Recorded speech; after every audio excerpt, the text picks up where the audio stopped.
last year, picture this, we're sitting around on Zoom, talking with our whole wild team. And we really decided that we wanted to devote a full year of programming, which we had never done before, a full year of programming to social determinants of health. We knew we wanted to make our members, from the C-suite executives to the directors and VPs to the emerging leaders and teams. We want to make you even smarter in ways that matter. And the more that we were learning about social determinants of health, the more that we understood the depth of the impact that social determinants of health would have. We knew that as we've been developing systems maps of the diabetes ecosystem over the last few years, kind of kept seeing really these systemic influences that were connected to almost every single part of diabetes, cardiovascular disease, kidney disease, even brain disease. These were connected to every single part of all of these diseases and their treatments. And it turned out that the one piece of information that most predicts an individual's health risk in the United States is probably their zip code. Okay. Then, as we spoke to people around the diabetes and obesity ecosystems, we heard so many good intentions, but we found it hard to find good data. And as my 17-year-old always reminds me, intentions are really good, but it's about impact. So the fact that we couldn't find baseline data on how we're doing and who is having success in fostering inclusion and diversity in clinical work, that was a hard message. There was really strong agreement among everybody. We have to do something and we want to do more. We want to do a lot more even, but there was less kind of overall even discussion, and certainly less agreement about who should be taking what actions or what actions those might look like. So, like all things at Close Concerns, we set out to learn. That's our touchstone. I'm a really firm believer in the almost magical power of learning put into action.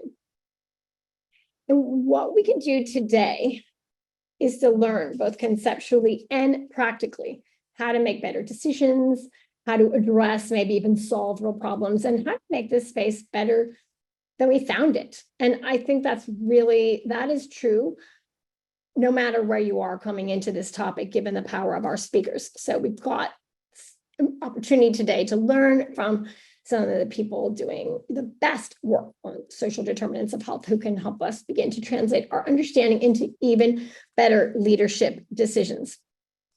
And what better place to start to take on this challenge than at the source of where so much of our guiding information is generated? That's clinical trials. Randomized controlled trials especially have traditionally been the gold standard for generating data. And even as real-world evidence continues to carve out a larger place in our thinking, thank you, Laura Brandner, thank you, Katie Spade, thank you, Abbott.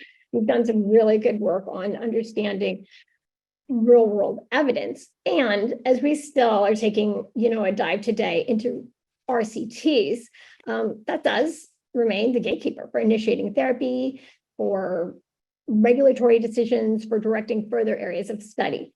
So being more inclusive and representative of the patient populations, trials are meant to serve yields the opportunity to produce better data, ultimately better science, and better patient and system outcomes. So that's why I'm so incredibly glad that we can have this very important conversation. And I'd like to thank the people who are making it possible. Our founding sponsors, Interweb and Novo Nordisk.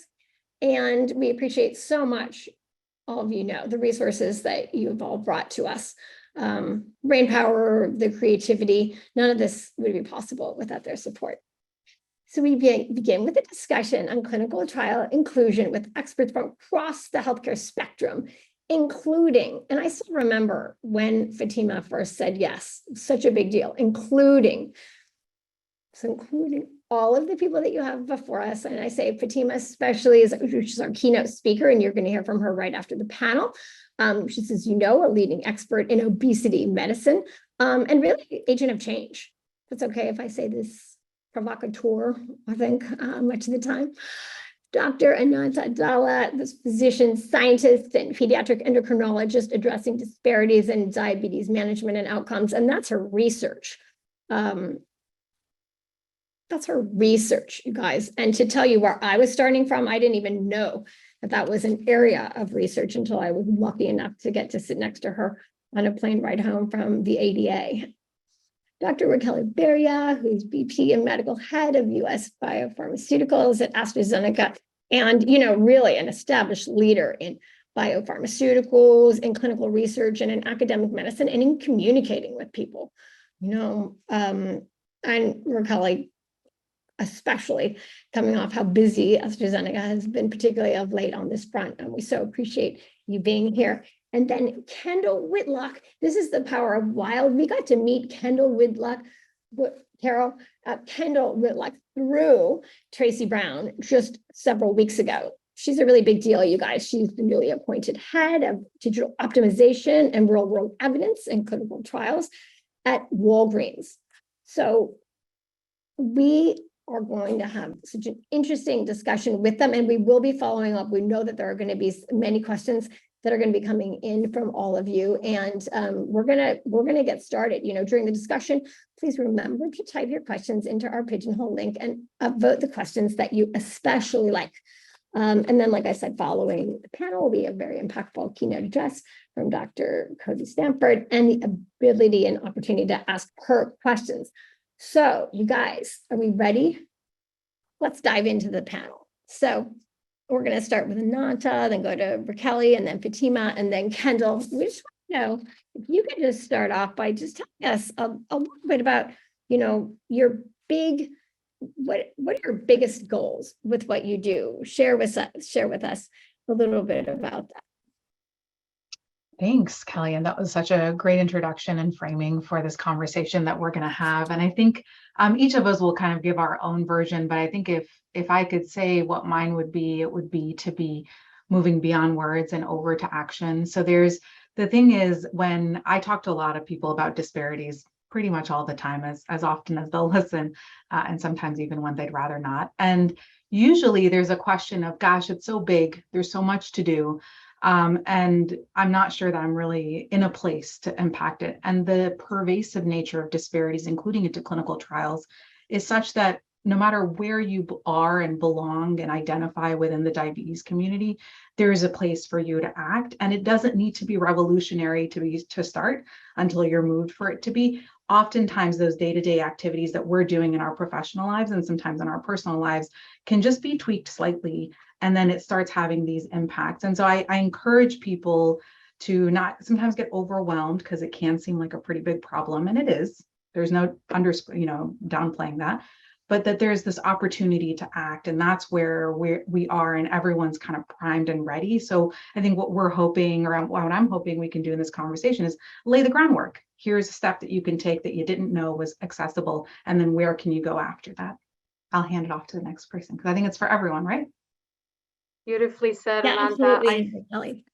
I think I'm next. Thank you, Kelly, and the close concern team for inviting me. So my big goal, what is it? Is to make sure that both sustainability and health equity permeate everything we do at AstraZeneca. As an organization, we have a very ambitious goal to generate zero carbon emission by 2025 and to be carbon negative by 2030. And of course, that involves switching the entire fleet to electric vehicle, a big reforestation project. Everybody can think about that, but maybe not everybody realizes that we have research on bringing to patients respiratory inhalers with propellants that have near zero global warming potential, or having the right data showing that every patient with chronic kidney disease in whom we avoid dialysis actually not only gets better health outcome and quality of life, but also protects the environment. Think about the hundreds of liters of waters that are involved in an average week of hemodialysis for patients. And so that's a cost to society, not to mention that. And so I mentioned kidney disease, but it could be any chronic condition, diabetes, heart failure, COPD, just to name a few. And in most cases, actually, this is a consequence of lack of access to primary care health early diagnosis and essential medications, and vulnerable populations are affected disproportionately by this. And that's a reason why I feel so passionate about sustainability, health equity, and inclusion and diversity, which we're tackling today from the angle of clinical trials, because I feel like they're all, inextricably linked and part of my goal to embed them in everything we do at AstraZeneca. So I pass it on to the next esteemed speaker here. Yeah, thank you so much. So I'm going to be a little bit more raw, a little bit rough around the edges. My air conditioning is cutting on right at this moment, of course, as soon as I start talking. So if you guys hear that in the background, I apologize. I think we use the word social determinants of health to get away from using the word that we should be using, which is racism. And when we look at the basis for a lot of the injustices, the disparities that exist as it relates to racial and ethnic minorities, particularly descendants of the enslaved like myself here in the United States, it stems from that. And if we look at it from a global perspective, getting into the work that's being done globally, we know that there's been a lot of colonization, a lot of slavery that's happened in many countries throughout the world. And this really reflects what we see. I just returned from Barbados for my 21st wedding anniversary. And while there, when you look at Barbados, you see a predominantly Black country where Black individuals don't have significant wealth. And that's country after country after country after country, despite being the predominant, being lesser than, being told that the darker your skin is, the less you matter. And that happens in all persons of color. And there's this issue of colorism that we don't talk about in different individuals, whether you're Indian, Pakistani, whether you're Black, et cetera, here in the United States. That gets into the lighter you are, the better you are, because then you have more white blood and that is more valued. Now, I just said a lot, and that was probably not where you're expecting me to go. And I had no idea I was going there either until I said it, but I wouldn't take it back, because I think when we get to the core matter of what's happening, when we get to the core issue with regards to racial and ethnic disparities throughout cardiometabolic health space, whether it's in endocrine and the pediatric endocrinology space with Dr. Addala, whether it's in the work that's being done globally with AstraZeneca, whether it's in the work with Kendal, who speak after me at Walgreens, it comes down to these key points. And until we can really own up to that and say the word racism without us feeling really bashful about it, because let me tell you, as a Black woman every day, I experience it, regardless of my stature, regardless of how many degrees I obtain, regardless of how much money I make, it's still the same. I think that we're not going to make any progress in this space, regardless of it being clinical trials or not. And so we have to respect and uplift individuals that come from these backgrounds, like myself, in order for us to make any significant progress in this space. Thank you. Thank you, Fatima. That's beautifully said. And I think that speaking raw is what's needed in the space. I have been in the pharma industry for approximately 25 years, and I've just joined Walgreens Health within the last 3 months. So the introduction to you all, and thank you for the invitation to join you today, was just pure serendipity. I happen to also be 20 minutes or so from a panel discussion on health equity. And this has been a 2-day conference where we are focusing in on themes that have been not emerging in the last 3 years, but have been pervasive for decades. And as someone who has worked on the clinical development program for multiple products, again, just coming from a 13-year stint at my last employer, where we do have a cardiovascular and metabolic drug on the market with multiple indications in this space. I think that one of the key things and one of the differentiators and why I came to Walgreens, when we think about Walgreens, we think about that's the place where I'm going to go and I'm going to fill a prescription, whatever the ailment you have, for as long as we've been alive. I didn't know until I got here, Walgreens is over 100 years old. And I think that coming from an organization that's a privately held business of 130 plus years, I'm very comfortable and used to the values being upheld. And when we talk about patient care, Walgreens is focusing in on what hasn't worked to date that Walgreens sees itself being a significant change agent in. And I'm going to get very specific and concrete. Our CEO set an internal thermostat, let's say the North Star for Walgreens, to achieve more joy through better health. So joy is not just happiness. We can put on a funky smile and people will think we're happy, and there can be a lot going on. But if you are a person who doesn't have access to high quality care, you can't fake joy. And if someone that you know, someone that you love is in significant distress because of their ailment, perhaps they can't afford a medication, or perhaps that getting to a medication means they have to be on transportation for a long period of time, then you're certainly not going to be a lack, or not demonstrate a lack of empathy for the person that you love who can't get access to that therapy. So say all this to say that the pharmacy of the future, starting with more than 9,000 locations in the United States, Walgreens is in our communities, and Walgreens is a trusted partner. So here at the Health Equity Summit, we're focused on building trust. And in industry, we have to think about not the privilege that we have of having access to medication, the opportunity to go to a specialist, the opportunity to go to a primary care provider. But we've got to think about all people if we're going to achieve joy through better health, because again, joy is not something you can fake. So if we think about our partnerships and collaborations, we ourselves are not thinking we'll do this alone. And in this new role of head of digital optimization, we have to also think about those who do not have access to things digitally. We have to think about in what ways people learn and are optimizing their own experience of accessing care. So when we start to unpeel and look at this onion as something that we peel back and peel back, we bring the experiences of those who came before us to start to think about, well, what are the actual pain points in the journey of care? If a clinical trial can be something that's considered a part of the research, not only a part of the research enterprise, but something that is a part of the care option, then perhaps we need to increase the vocabulary that any person would use about what they know about clinical trials. We think about clinical trial literacy, that's a starting point. If we think about digital health literacy, thinking about all of the innovations and technology that are coming into the research enterprise, we have to start to think about the fluency that any individual has on the use of these tools. So I'll stop there, and I know that I'll unpack that a little bit as we go on. Thank you. Yeah, we will. The fluency of these tools. My God, this is magic. I'm going to go over to Ananta and just say, if you can sort of help us understand, like, what's at stake here? What's at stake here in your view in health outcomes and the fidelity of our science, as it were, if certain populations aren't represented? Yeah, thanks for that question, Kelly. And I think a lot of people who have ever been exposed to research, one of the things that we think about when thinking about science as a whole, and especially clinical science and clinical research, is whether something is what we call generalizable, meaning, for example, I have 2 young kids. Chances are things that they might say about how a mom behaves is not what every other kid is going to say. It's not generalizable because their experience has been just me.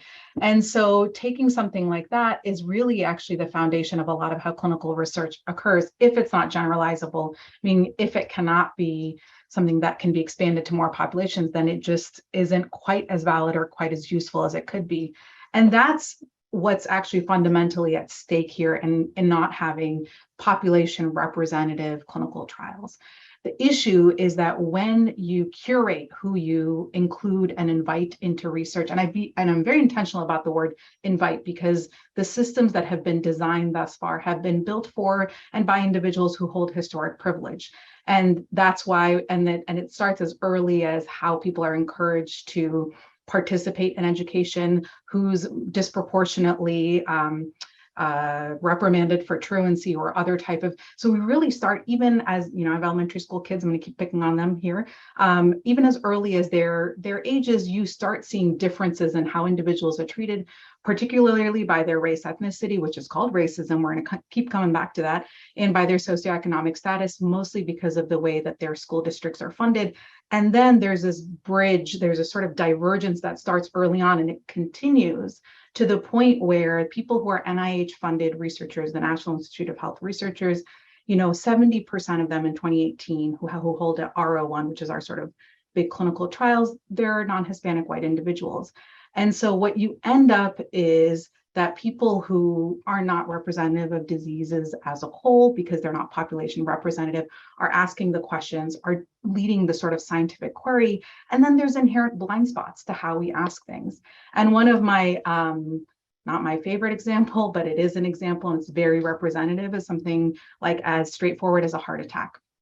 For a long time, we only studied non-Hispanic white male individuals and what it meant to have a heart attack. And then all medical students to date are taught there's something called a typical heart attack, MI, and then there's an atypical heart attack. And the reason we got to the atypical is simply because we started asking everyone what their experience in a heart attack was. So what's at stake is truly the health and well-being of our population when we choose to be narrow. And again, choice is intentional here because of the way our systems are built. Choose to be narrow in who we include, who asks the question, and how the system is designed.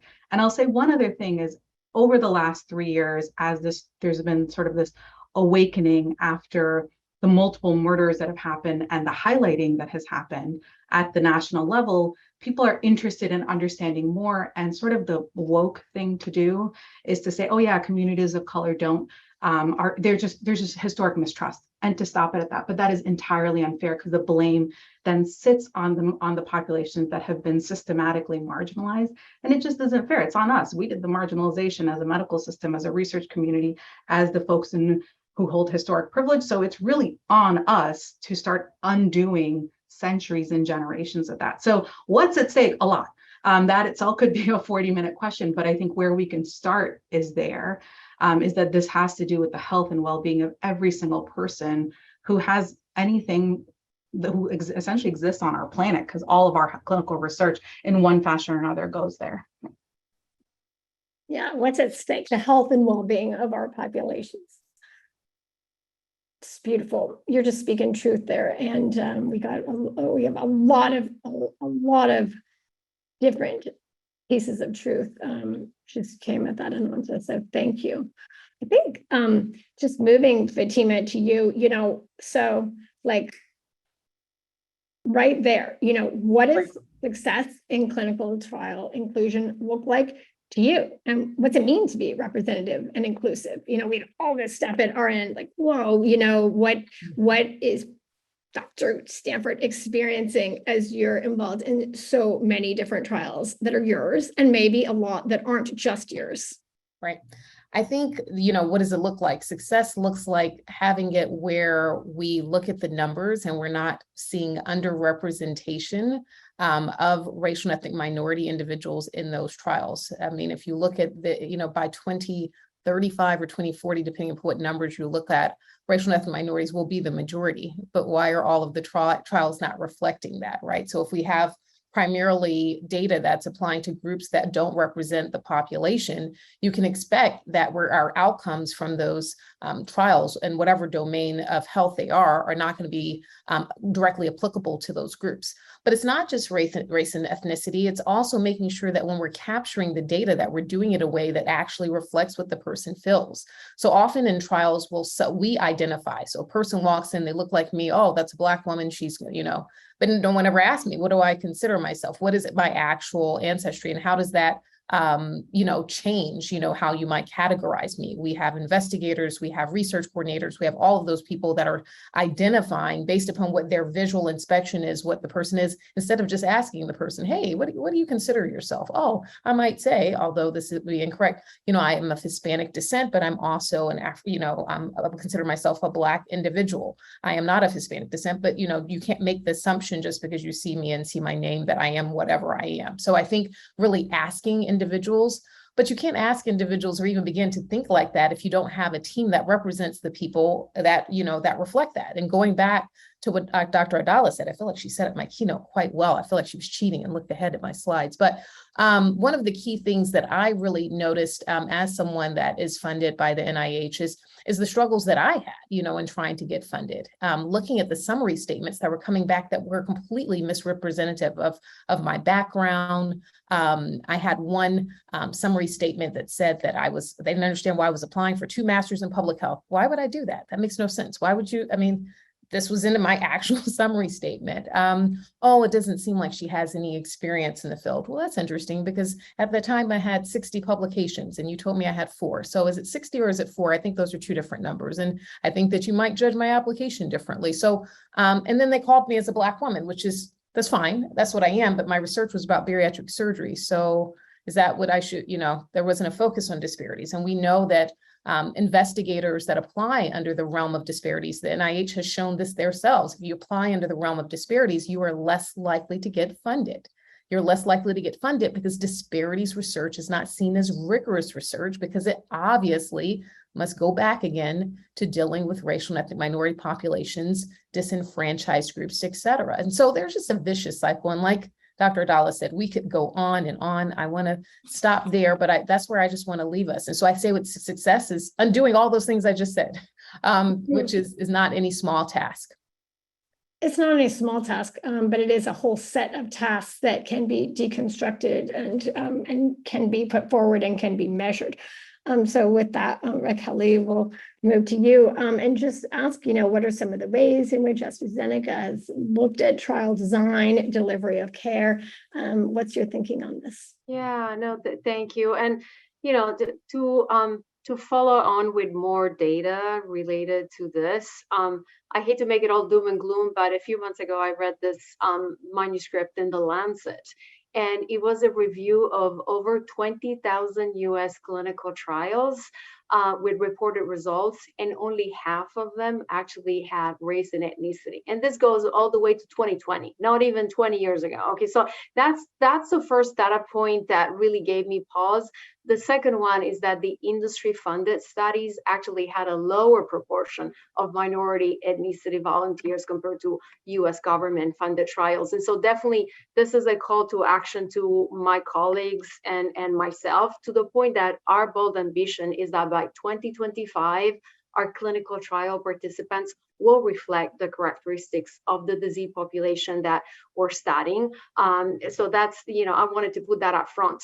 How are we tackling that? Not an easy one, but there's 3 areas. One around the patients, the second one revolving around the clinical trial sites, and then the third around the investigators.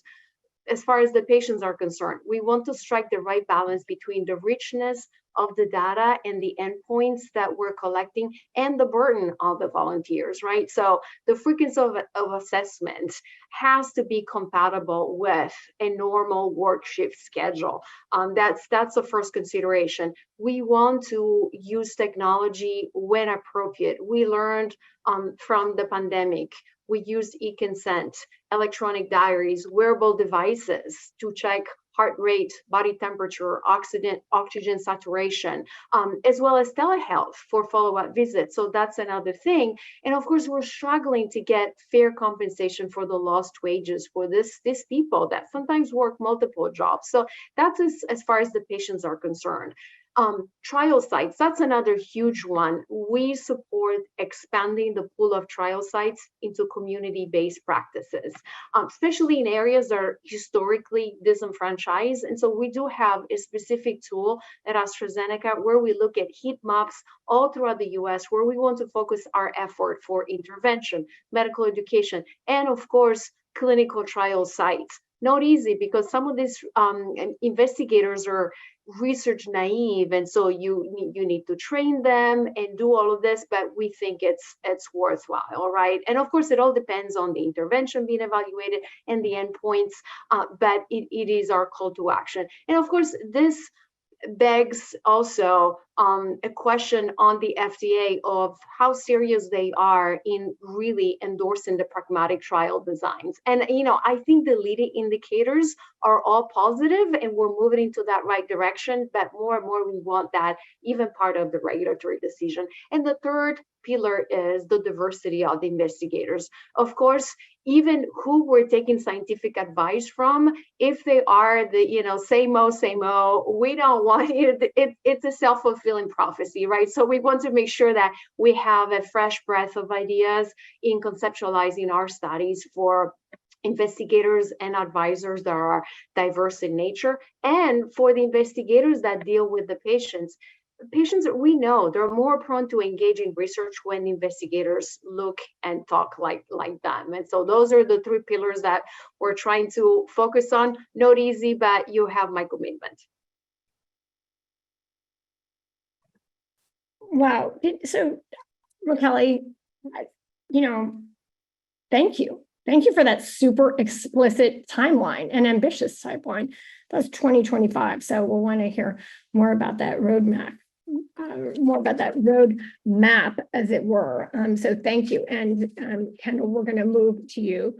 We know that so much of your work at Walgreens works to engage patients in conversations about their health, about my health. I'm always at Walgreens 24/7, 5 blocks from where I live. I'm super lucky about that. You guys look to involve my perspective when you're creating health resources that are making clinical trial participation easier and more understandable. And, can you talk a little more about what you've learned so far in discussions with patients about their attitudes about clinical trial participations? Completely take the point about don't decide for patients what they think, especially not in ways that generalize. But we'd love to hear more about you and what opportunities there are for the organizations here as we think about recruiting even. Sure, Kelly. And I'm going to start with a short answer and build with a longer answer. And the short answer is we haven't taken any information from patients yet. Again, I am 3 months in and a part of a senior leadership team that is currently working on business plans, hiring staff, developing our roadmaps. And so we will continue this journey together with partnerships as well as engagement. But today we have not started that specific outreach. But going back to what is Walgreens in the space of clinical trials? So for those who do not know, the real world evidence clinical trials business was started last year, and the vision for it was a very specific one. We looked at the underrepresentation of patients in clinical trials, and there is a very significant, and this has already been stated, but looked at a very significant level of engagement in patients that were proximate to clinical trial sites, as well as those who are not proximate to clinical trial sites. And if we think about the fact that only 5% of patients participate in clinical trials, and that's the level of evidence that goes into the medications that are prescribed for all patients, then we know that there's work to be done. And it's not going to be a one-size-fits-all approach. We know that from patient data that has been collected prior to our starting this business, that 75% of patients stated that there were structural and clinical barriers. If your own doctor, for example, does not participate in research as an investigator, that individual that you go to at a minimum, perhaps of annually, is not going to be necessarily the person who educates you and informs you, A, educates you about what a clinical trial is, B, explains to you whether or not you specifically are a match to an individual trial. But because of the pandemic, the entire globe was exposed to the clinical research process. And in so doing, people were perhaps getting misinformation or accurate information, but they didn't necessarily have a way to approach the information that was coming at them on a daily basis. We also know that from the COVID experience, from our own COVID experience, we saw more than 61 million patients vaccinated through Walgreens. And what that told us is that we can reach people, even those who are in socially vulnerable areas. So while we may want the experience of those who have conducted trials before and those who have the research enterprise that allows them to conduct a trial and get high quality data, they are not physically proximate to all people. All experts can't be everywhere. But the pandemic taught us that we can use telemedicine. The pandemic taught us that we can use the digital technologies. And lo and behold, we learned that patients will come to where they can be vaccinated. Oh, and by the way, 78% of Americans are within 5 miles of a Walgreens store. So if that's the point of entry, we reduce and almost eliminate that barrier. And for me, that was game changing in why I would make a transition from the pharmaceutical industry after 25 years to being able to join a team of people who are committed to reaching the socially vulnerable people in the globe, not just the United States. So although the Walgreens Real World Evidence Clinical Trials team is starting out in phase 1 in the US, Walgreens Boots Alliance is a global organization. So stay tuned for what is coming after we launch what is happening in the United States. Another part of how we are going about reaching patients and engaging patients, first is to identify them. We already have over 90 million records. So if 90 million individuals come to Walgreens to fill their scripts, and we have a partnership with an entity that allows us patient-authorized access to EMR records, then between matching EMR records and pharmacy records, we see a lot about what we can do to support the patients who we already know. We also have a commitment from our CEO that says that our clinical trials, a third of them will be in socially vulnerable areas. So we are not going to look at the bell curve and say, let's just go for those who are easiest for us to reach, because we want that resource to come back to us to get the next study. And we know that there's a misalignment of incentives. And I don't want to overstate that this is some simple task to do. Identifying people in socially vulnerable areas means that you first have to meet people where they are. And if their response to your presence is resistance, then you know that the work that you have to first do before you can get to the digital front door is to earn their respect, to continue the conversation with them. And continuing the conversation with them means understanding if they don't understand something, you have to provide the safety for them to disclose that they need to learn a few things before they can get to the next choice.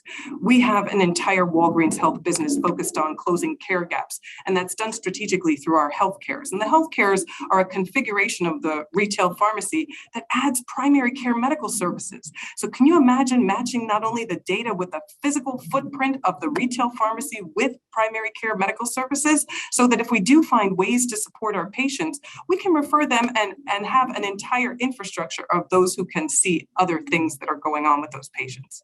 We Yes, know I can imagine that. Yes, Kelly. I'm going to jump in and say, yes, I can imagine that because I know the power of Walgreens. You know, just going back to Fatima, and after hearing about this magic, you know, move us from talking about patients to the clinicians that we as patients see, being equitable, you know, and who's doing the research in addition to who we include in the study.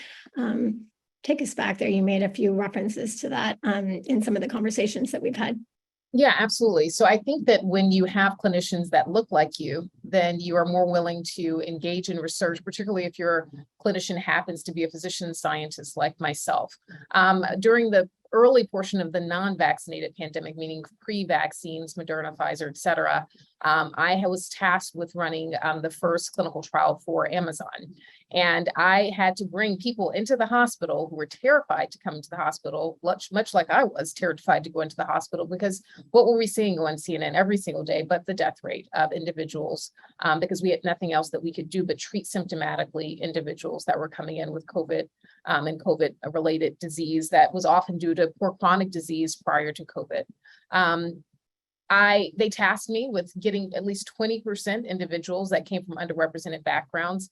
And what that meant is I could put on my thinking cap and actually just think about what is my patient population. Now, if you look at Mass General as a whole, we have about 8 to 10% Black patients, but my individual patient panel is 40% Black.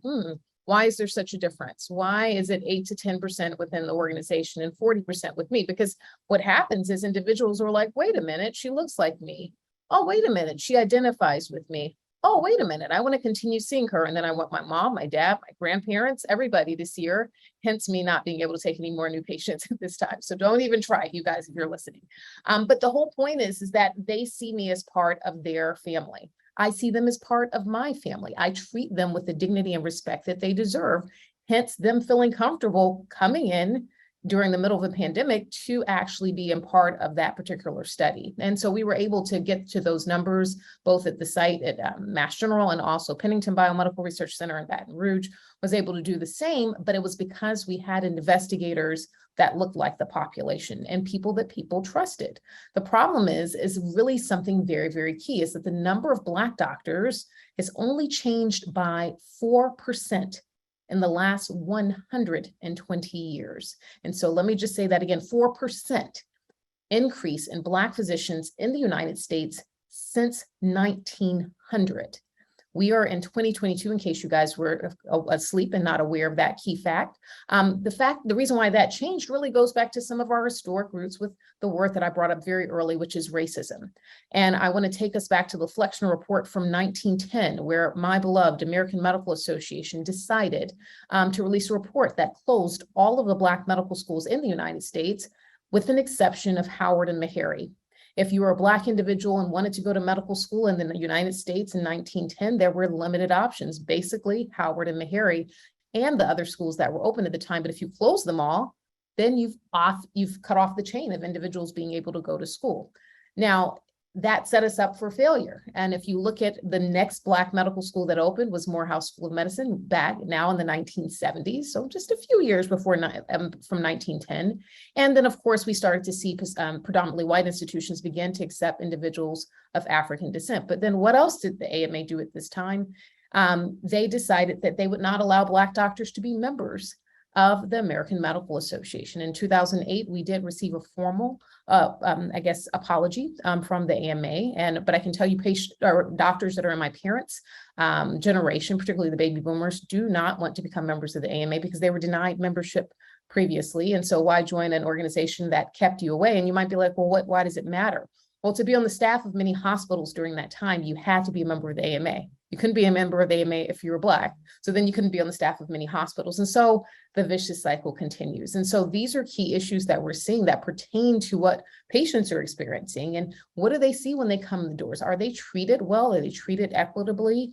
And I think this really stems from some of the things that we've seen historically, how Dr. Addala said the system is set up to go against individuals that come from underrepresented groups.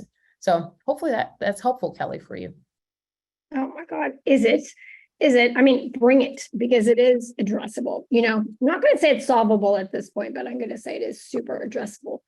Not like your study with Project Echo, and we know from Echo, so many of us, it's a really great success in increasing inclusion of historically excluded participants with insulin requiring diabetes in a trial. And so I'm just wondering what our audience can learn from your successes about what else can be done at their organizations. And for you've talked a little bit about, you measuring success of the solutions and interventions. Like what's possible for the field to show, especially after hearing from our Kelly, these goals of 2025.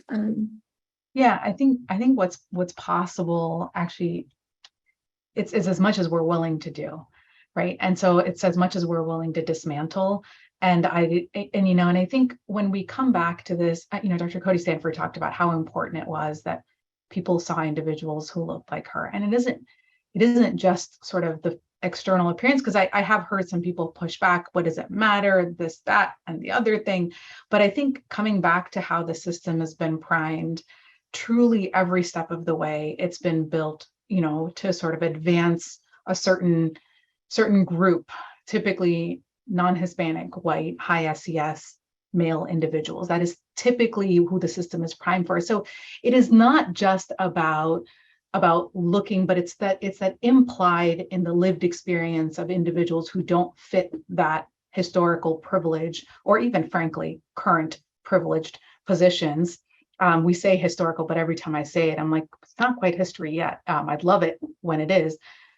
But inherent to all of these other lived experiences that we all have is a certain understanding of why there's that hesitance, right? When I come from a very small village in India, and it took me a very long while to realize that what I was experiencing early on at the age of 6 and 7 was sexism and colorism. It took me a while to find all the words to it. But now when I talk to families who share some of these things, I can go pretty quickly there. I can understand why maybe they don't want to do something like do adequate sun exposure for sufficient levels of vitamin D. There's an implied sort of understanding that nobody has to explain it to me because I get it, and we can go at a mutual understanding. I think that's what it means to be able to start dismantling the system. And so why it's so important to bring individuals with a diverse lived experience into clinical research. Coming back to your question, I just loved what Dr. Cody Stanford said about being representative. And why is it so important? It is, sure, part of it is absolutely the look and the sort of optics of it, if you will. But the other piece is you kind of get it. You know, you're like, yeah, I've been told I speak very good English too. Like I've heard that too. And you know, I guess we all, half the room is going to smirk because they know exactly what I mean. And so that's part of it. And then in Project Echo, a lot of what was done, and then also in a lot of my own clinical research now, is my goal is to exclusively work with populations who haven't been engaged in research before. And so that means working with diverse individuals, getting them to contribute to my protocol, how I approach for consenting, and then troubleshooting, and then working with local community health centers who are funded, okay, not just out of the goodness of their heart, they've got stuff to do too, and bills to pay too, and right. And so really funding as a way to show that I value your partnership and I value your expertise in this local community. And so part of why Project Echo kind of has worked well is that part of why my clinical research locally in some of these pilots that have started taking off have such great engagement is I have a bicultural, bilingual individual who identifies as Latino, and he goes in and he talks to families. And again, it's they get it, right? And that's my target population right now where I'm currently doing my clinical site. So I think coming back to why is it successful, it has nothing to do with the researchers sort of making sure that we say, hey, really, what can I do to make sure that I value you both in how we talk, but also how I value your time and how I compensate for it, and how much can you contribute to the way that we do research so that it's a shared win for everybody. I love it. Shared win for everybody. I know we're almost at the end of this, and we are going to be going back and asking these questions, and we'll bring you more from the brilliance of these panelists. But I think that we might just end on, you know, how do we, and I'm going to ask this, and we say thank you to the audience. There are a bunch of questions out there, but reversing the mindset, you know, actions speak louder than words. And Ananta, you said that at the very beginning. What would all of your favorite ways be, maybe in a sentence, of you guys, you know, seeing advocates and partners? How do you most want to see advocates and partners? And maybe what we'll do is go, Rachele, I see you nodding, and then Kendal, and then Fatima. And so I think, Kelly, you already gathered a great group.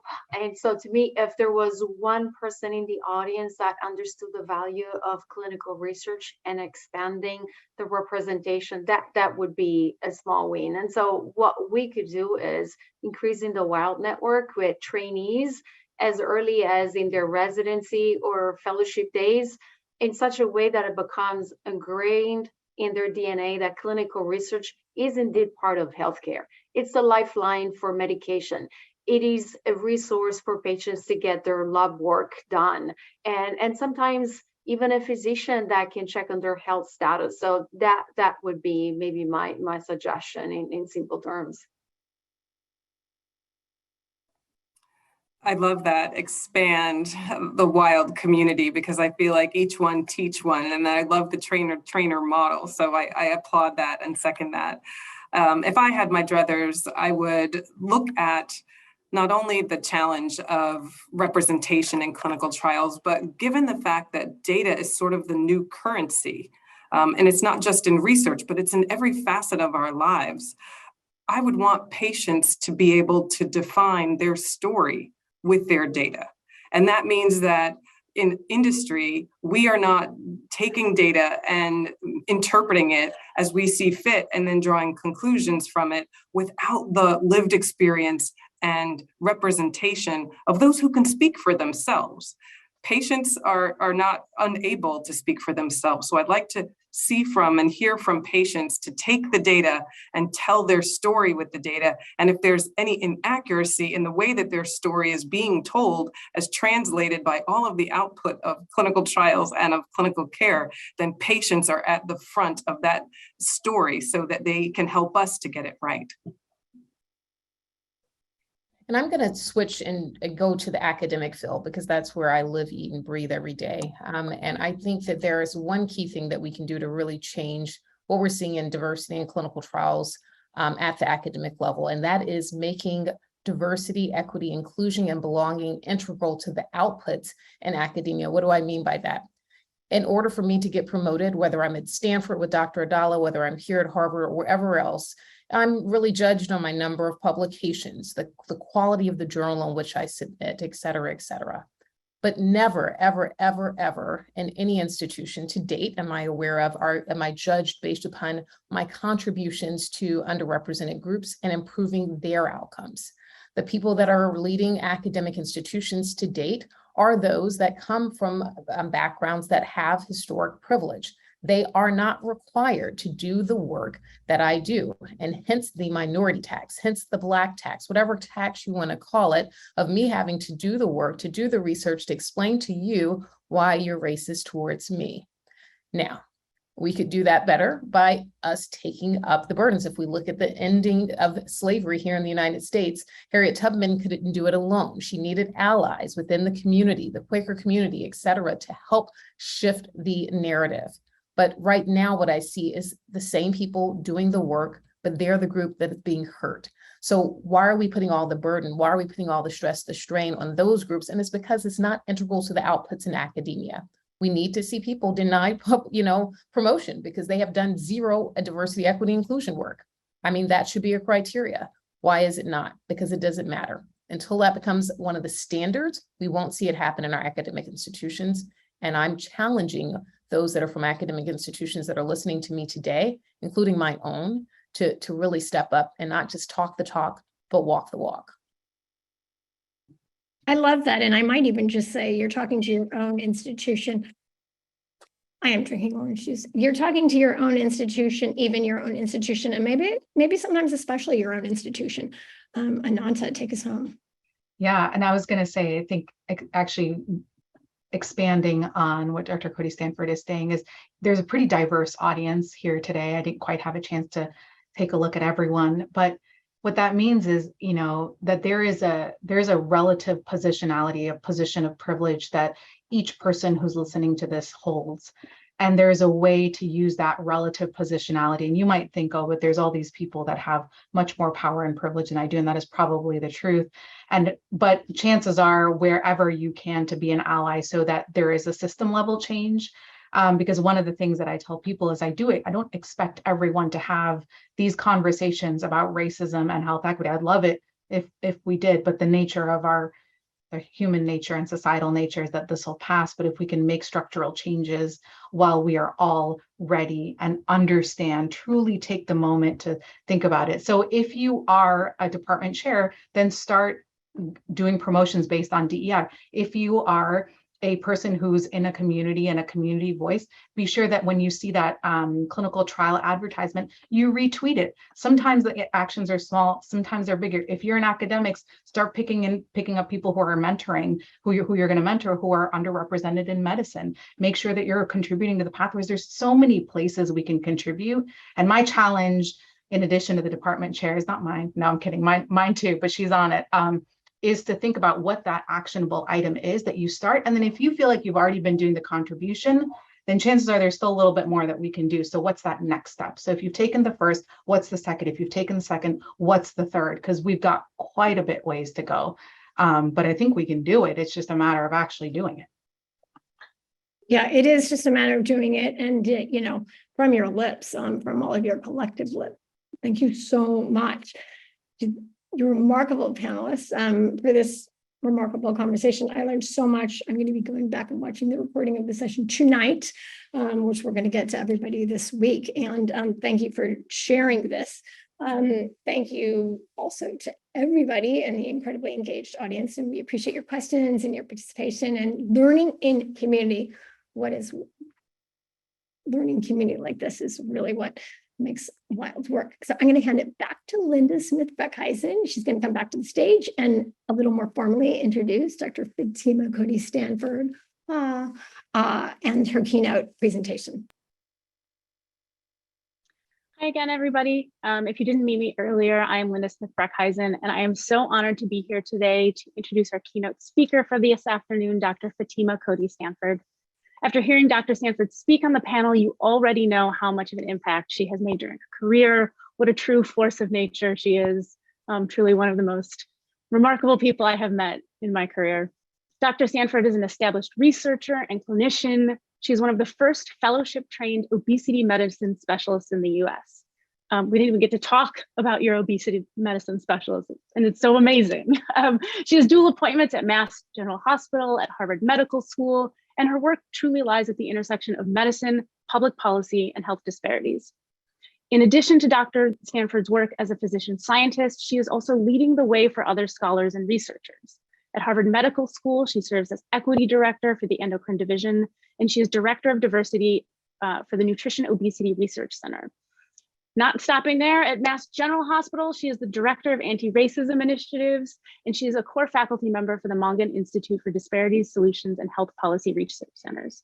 So we're so thrilled to hear Dr. Stanford's deep insights on inclusion in clinical trials and moved to learn just how much work there is still to be done at all levels.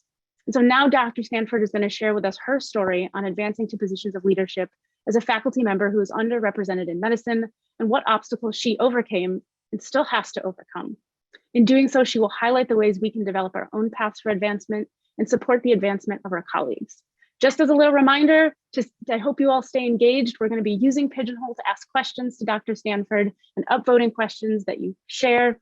And so after this presentation, we're going to be leading a discussion with Dr. Stanford and getting to your questions, and we hope that you'll stay on for this exclusive opportunity.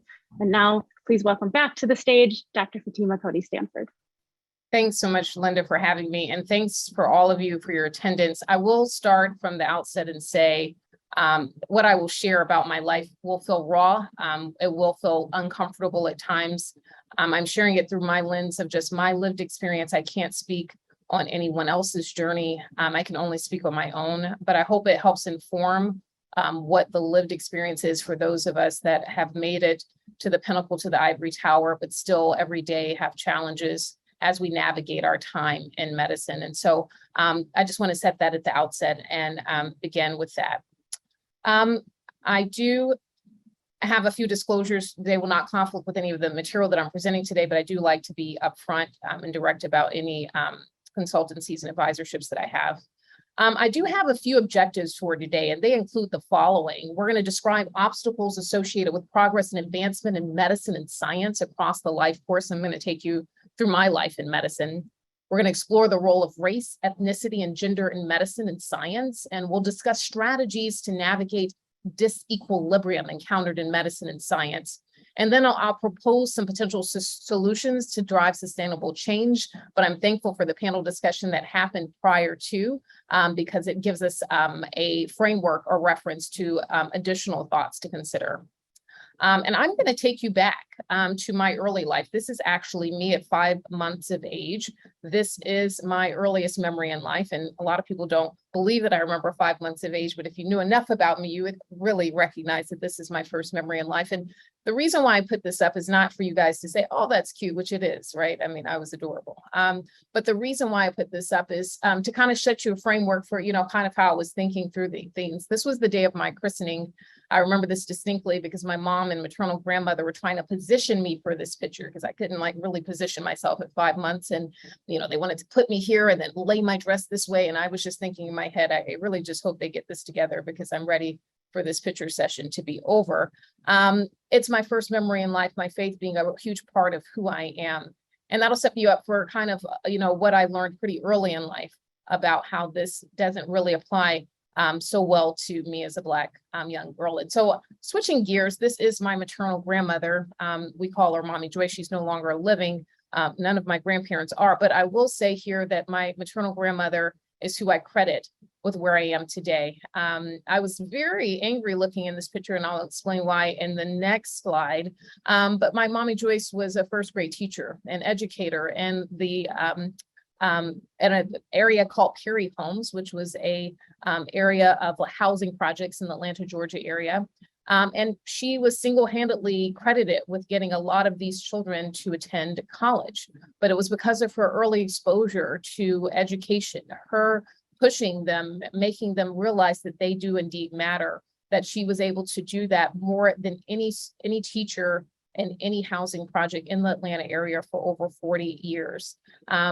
Having that person to really be my guiding force was extremely important to me.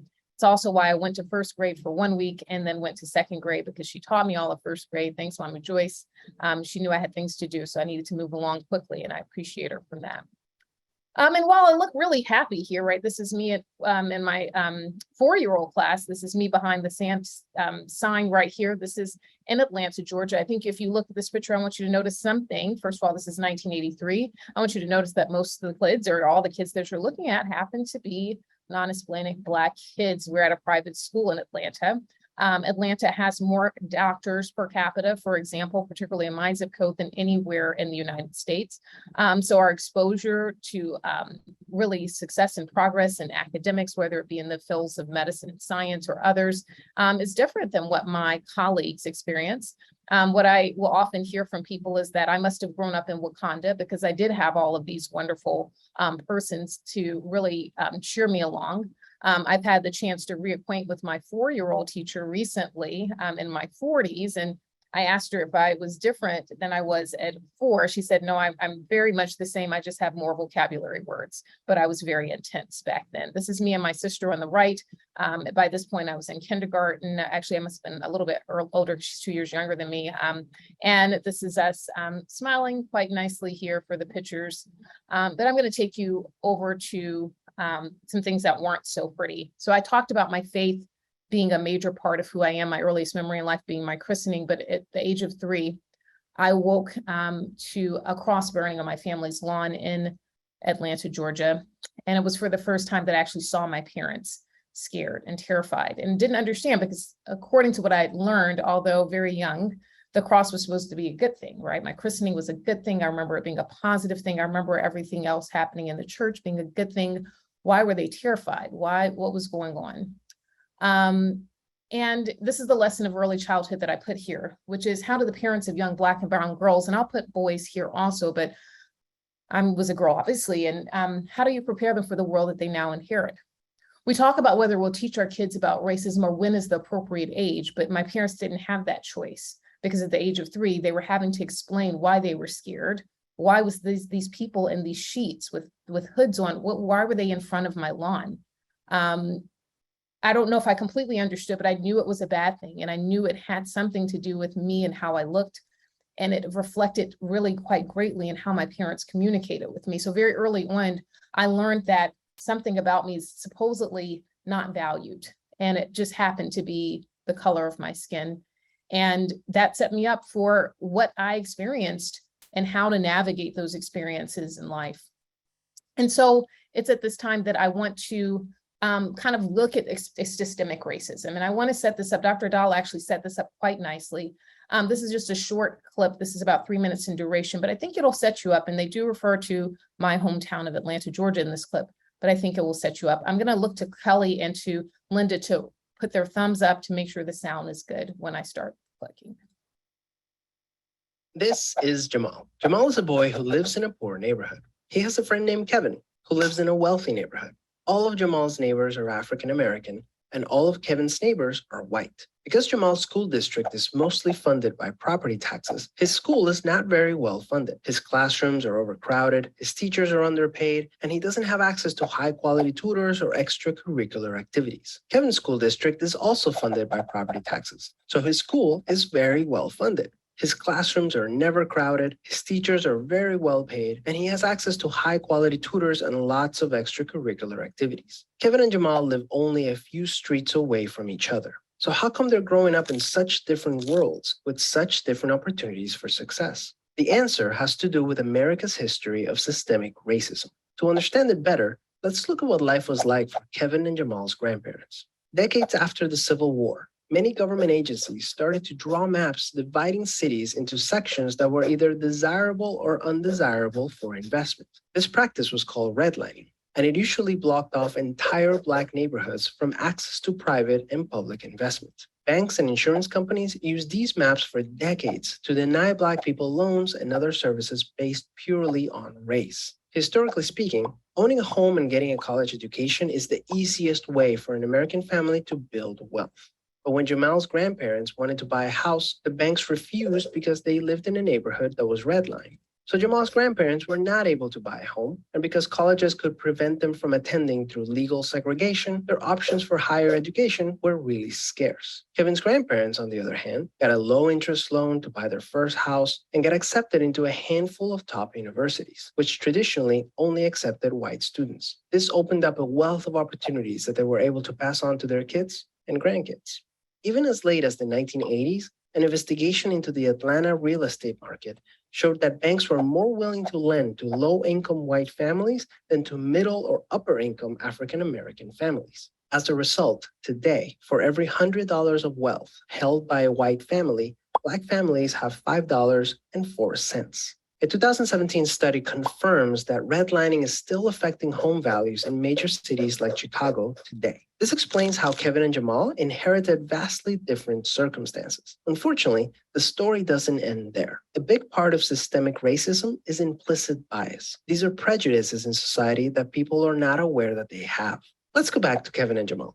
Against all odds, Jamal manages to be the only student from his high school to get accepted into a great university, the same one that Kevin and his high school friends are attending. But after Kevin and Jamal both graduate, Jamal notices that his resume isn't drawing as much interest as Kevin's, even though they graduated from the same program with the exact same GPA. Unfortunately for Jamal, studies show that resumes with white-sounding names get twice as many callbacks as identical resumes with Black-sounding names. Implicit bias is one of the reasons why the Black unemployment rate is twice the rate of white unemployment, even among college graduates today. You can see evidence of systemic racism in every area of life. The disparities in family wealth, incarceration rates, political representation, and education are all examples of systemic racism. Unfortunately, the biggest challenge with systemic racism is that there's no single person or entity responsible for it, which makes it very hard to solve.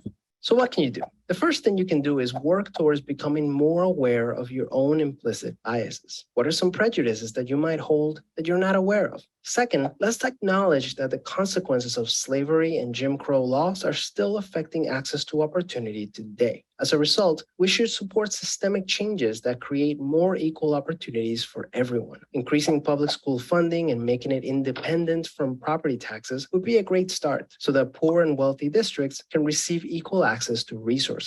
Systemic problems require systemic solutions. Luckily, we're all part of the system, which means that we all have a role to play in making it better. This is Jamal. Jamal is a boy who lives in a poor neighborhood.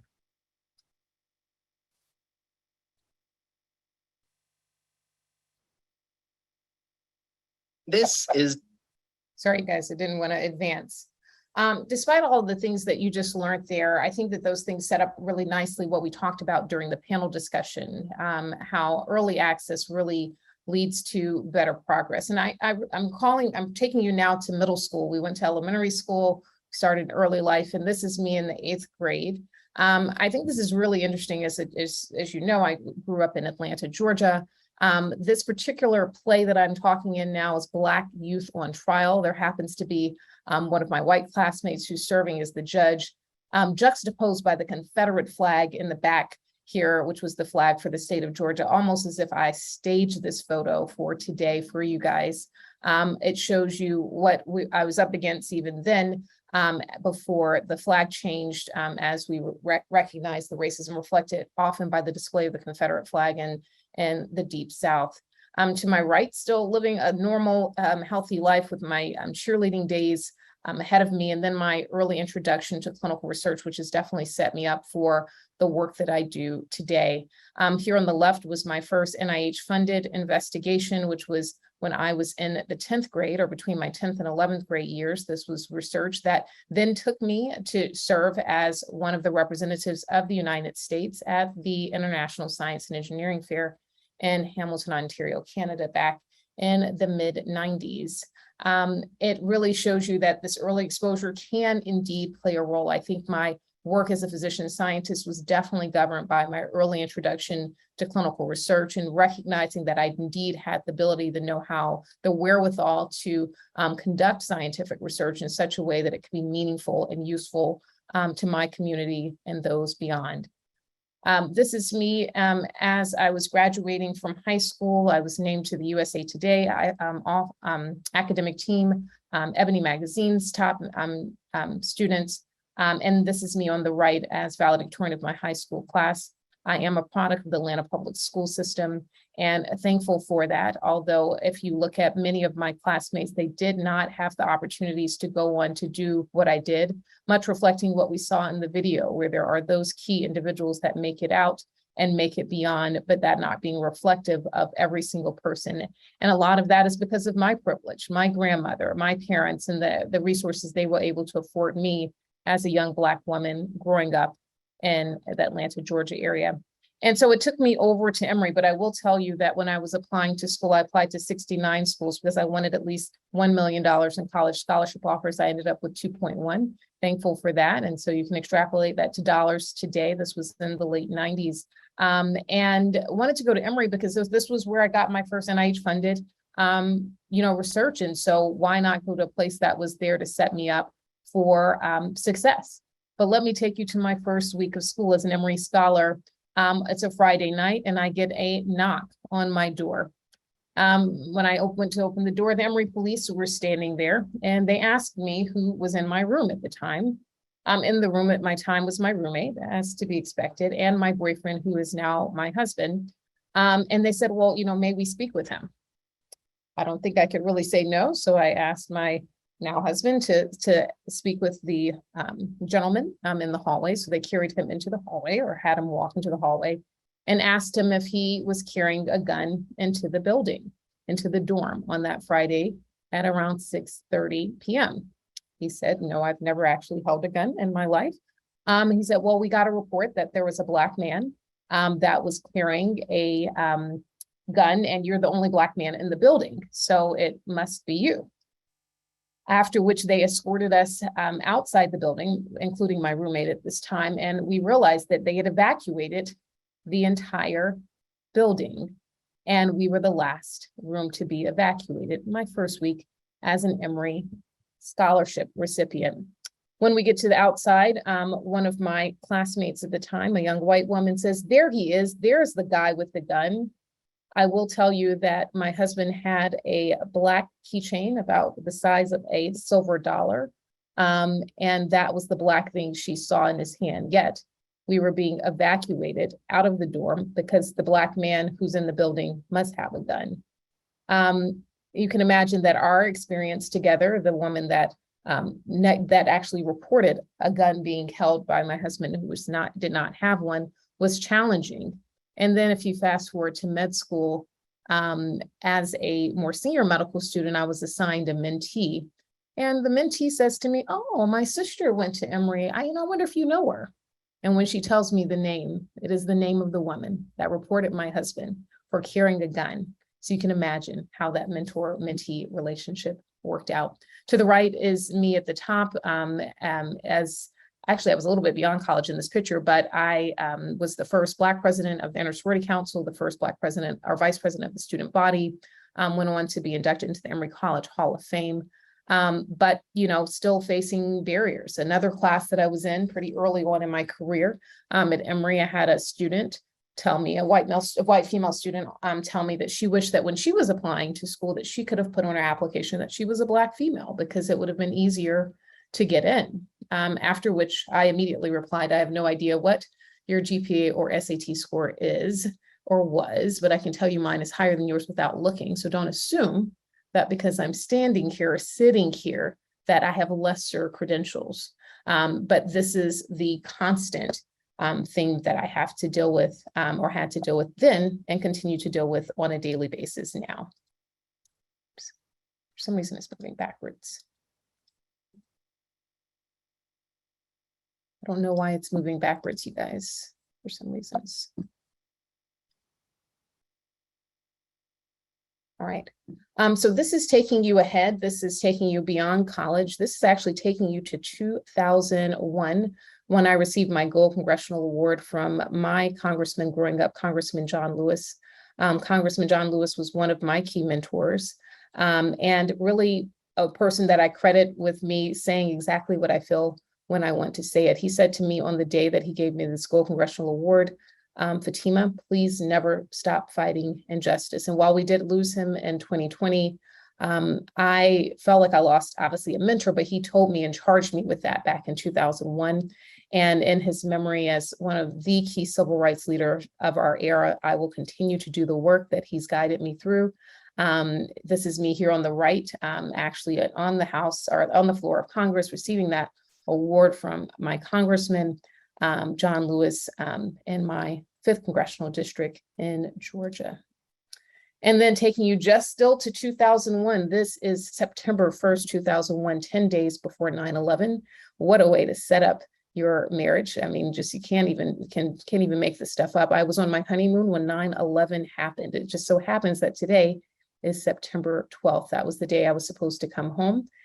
We did finally make it home by the 15th, so we were still not quite home at this point in 2001. And just having finished my first master's in public health, looking for jobs in the aftermath of 9/11 can tell you that is a challenging feat for anyone. But this is my husband, the guy that was supposedly carrying the gun into the dorm, his lovely Timberland keychain that I guess we should have made orange instead of black. This is him with me. He's been there with me since day one. And then I take you over to medical school. This is me here at the top. I was, I guess, selected as the first Black class president of the Medical College of Georgia. I will just tell you that the medical school was founded in 1828.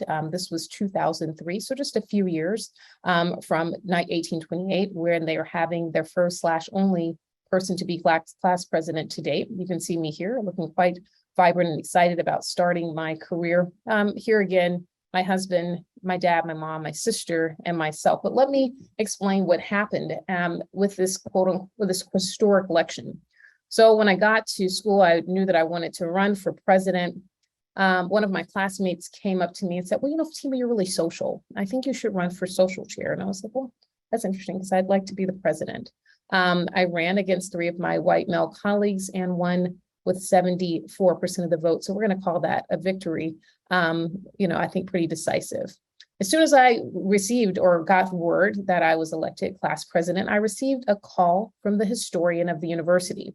And this woman was one of the first female graduates of the Medical College of Georgia. And she was really excited about my win and invited me to take a tour of the archives of the university.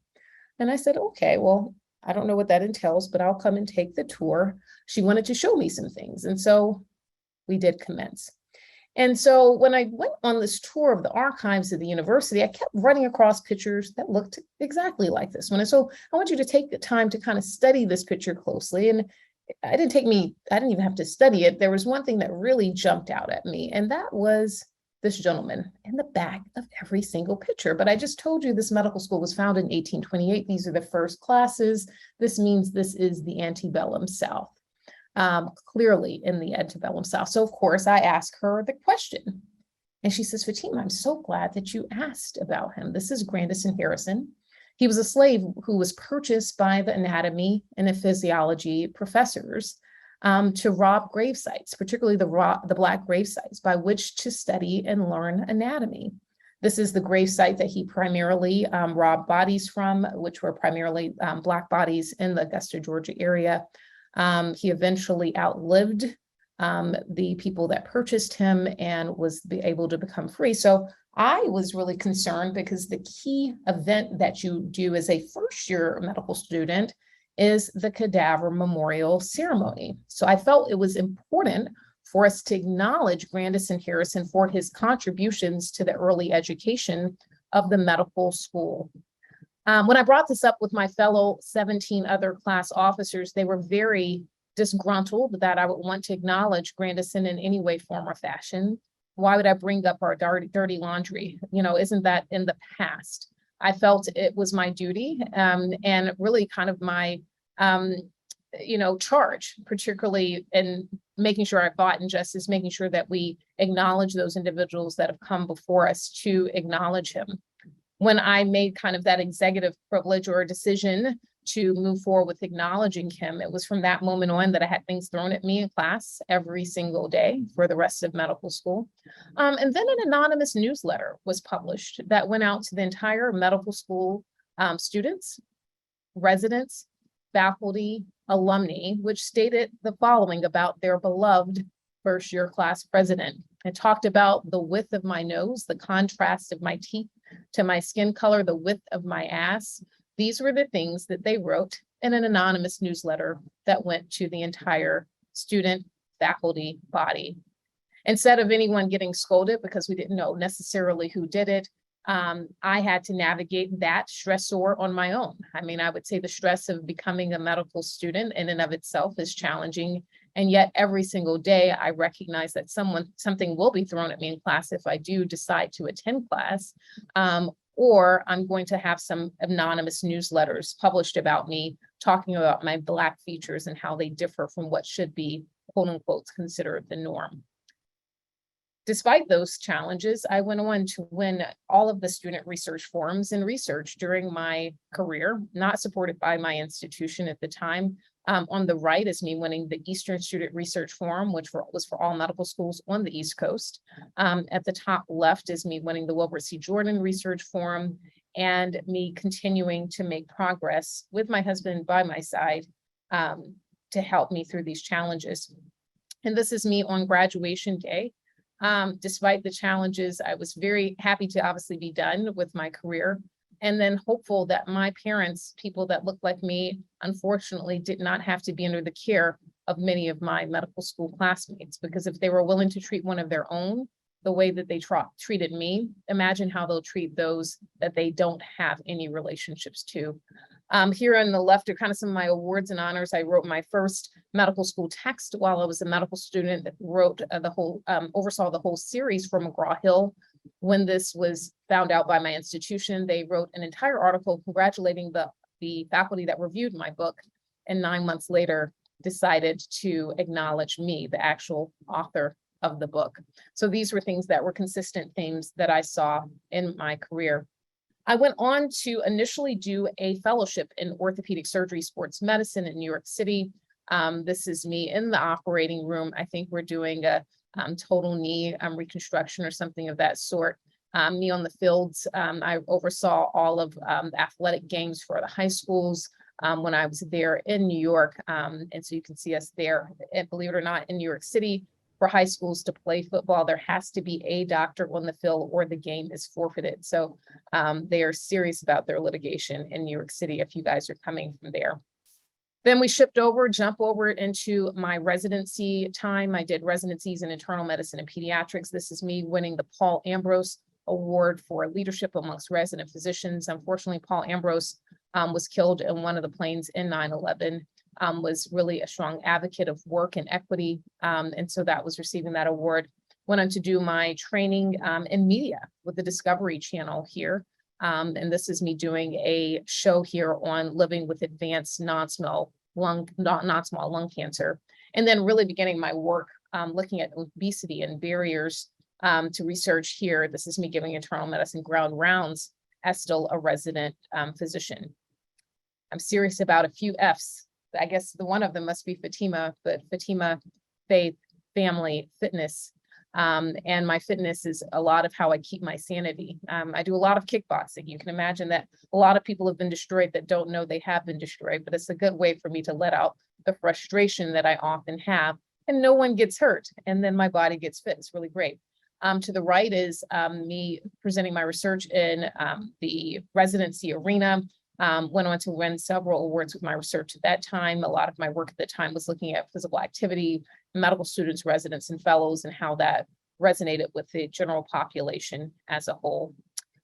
This work then took me to the work that I did as a fellow. So I completed one of the first fellowships in obesity medicine here in the US, a 3-year fellowship in obesity medicine and nutrition. And I was privileged to serve as the speaker to the American Medical Association House of Delegates 12 hours before their pivotal vote to acknowledge obesity as a chronic disease in 2013.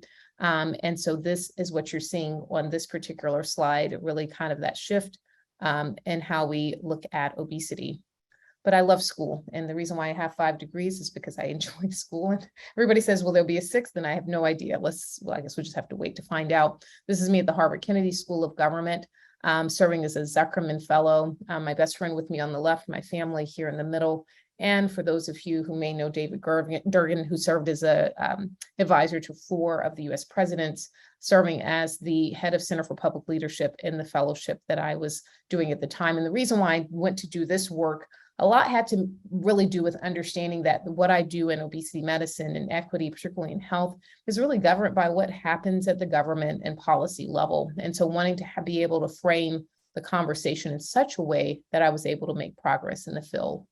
And this is me as I came onto junior faculty and moving more into more senior faculty, doing one of the things I really enjoy most, which is mentorship. This is me at Boston University. This is me with the Nutrition Obesity Research Center at Harvard Diversity Scholars Cohort, which has set up an entire movement within the NIH, particularly under NIDDK, that I lead to promote investigators that are from underrepresented groups in nutrition obesity research at the 12 funded nutrition obesity research centers now in the United States. This is me receiving the Suffolk Community Clinician of the Year Award. Suffolk County is the county that, the main, I guess, county in Boston, and I was the youngest to receive that award by 25 years, and thankful for them. Talked about myself. Let's make a transition into talking about what the current status of affairs is. Black or African-American applicants have lower medical school acceptance rates than peer applicants. This is based on the AAMC, or the American Association of Medical Colleges data from 2016. You can see the difference between white, Asian, Hispanic or Latino, and Black or African-American individuals in terms of acceptance rates. And in terms of medical school graduates in 2015, only 6% were African-American, 5% Hispanic or Latino, definitely not reflective of what we're seeing within the population.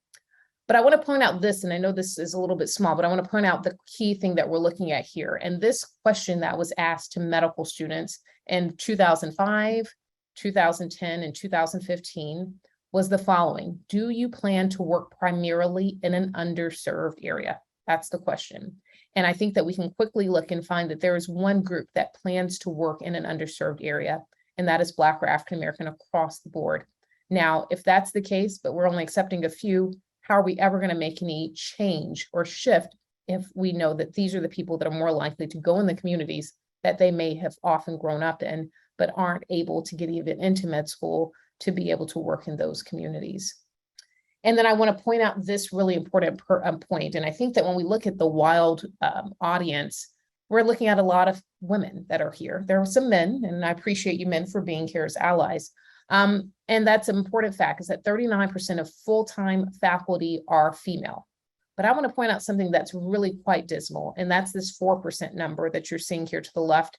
And what we do know is that only 4% of full-time faculty are Black or African-American, Hispanic or Latino, Native American or Alaskan Native, and Native Hawaiian or Pacific Islander females. That is medical schools throughout the entire country, only 4% for all the groups. So you can tell that I'm representing a very, very, very small portion of the population when we look at underrepresented faculty members in the US. And to no surprise, when we look at kind of that pie chart of who's who within medical school faculty, which then are shaping the education, we can see that while non-Hispanic white individuals being much larger here, followed by Asian Americans, which is why we don't call Asian Americans underrepresented, because they're overrepresented in the population of medical schools and researchers. And then you look at these little slithers of plies. Look at this American Indian or Alaskan Native. I mean, we can barely see that. Black or African-American, Hispanic or Latino. We have this big unknown group I know over here. I will acknowledge that, but the numbers, I think, speak volumes. And in my panel discussion, I talked about some key things, which is that Black scientists are less likely to receive federal grants. Dr. Addala mentioned this. This is really, really important. You can see that this was capturing a report back in 2011. But if we fast forward to 2019, right before the begin of the 2019 pandemic, you can see directly taken from the NIH site itself that research topic contributes to the persistent gap in NIH research grants to Black scientists. Black individuals want to study disparities, as disparities are not valued as rigorous science, which means that we can't ever begin to do disparities because we don't want to fund disparities research.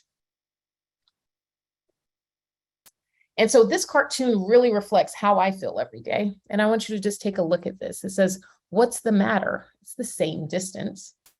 And so you have on the left side a white individual, a white male particularly, and well, he has a few hurdles to jump over. At the start, as a Black woman, there's already a weight there. And look at what she has to overcome just to make it to the exact same finish line. And so I want to move over and shift into talking about racial profiling, which is an act of injustice that uses race as the foundation for shaping perceptions and behaviors associated with defining who is and which groups are designated as criminal, is set to disadvantage individuals from racial and ethnic minority groups, and is applied to stigmatize, to stereotype, and to target. On this particular slide, we see some of the original individuals that really came to the attention: Trayvon Martin, Eric Garner, Romaine Brisbane, just to name a few, that really set up some of this conversation as we talk about equity, which has become very commonplace now. And it sets me up for really looking at this particular slide, which I think is really important as we think about diversity in clinical trials, as we think about diversity within whatever space you happen to exist in, and how this in and out group membership sets us up for failure. So if you look at the in group, we're good, we're sacred, we're humane, we're for civil rights, and we're innocent, we're civilized and trustworthy. But look at them, they're evil, they're untrustworthy, they're primitive, they're guilty, profane. You can see that this sets us up for all of our isms, which really define a lot of the issues that we see, and that is racism, sexism, ageism, ableism, and homophobia. And of course, getting into those faces that really set off this conversation around equity, I think without our institutions, George Floyd, Ahmaud Arbery, Breonna Taylor, and this became not just a conversation we were having in the US, but set off a movement that became international as we saw people mark with hashtags Black Lives Matter throughout the world.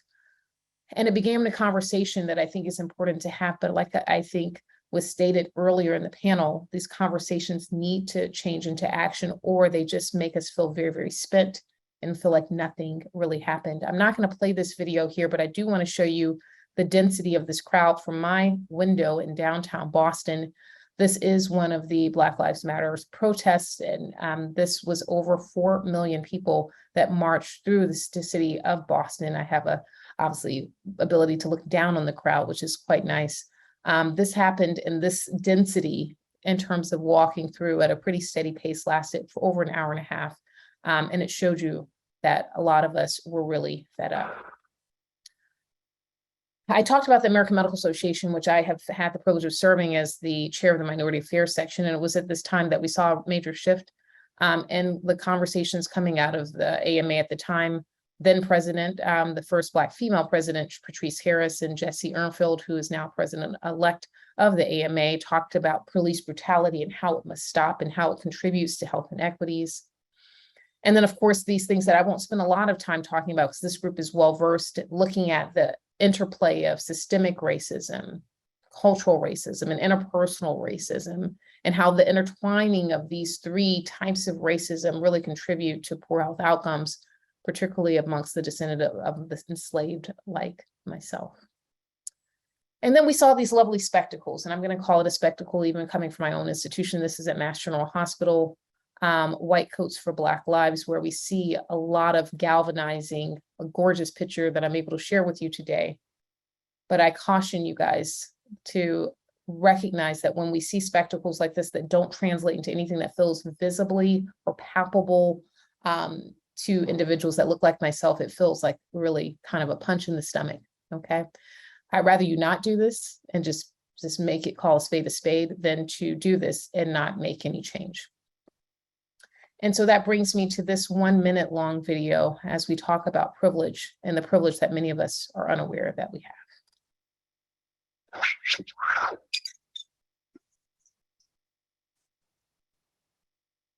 I once saw a high school teacher lead a simple, powerful exercise to teach his class about privilege and social mobility. He started by giving each student a scrap piece of paper and asked them to crumple it up. Then he moved the recycling bin to the front of the room. He said, "The game is simple. You all represent the country's population, and everyone in the country has a chance to become wealthy and move into the upper class.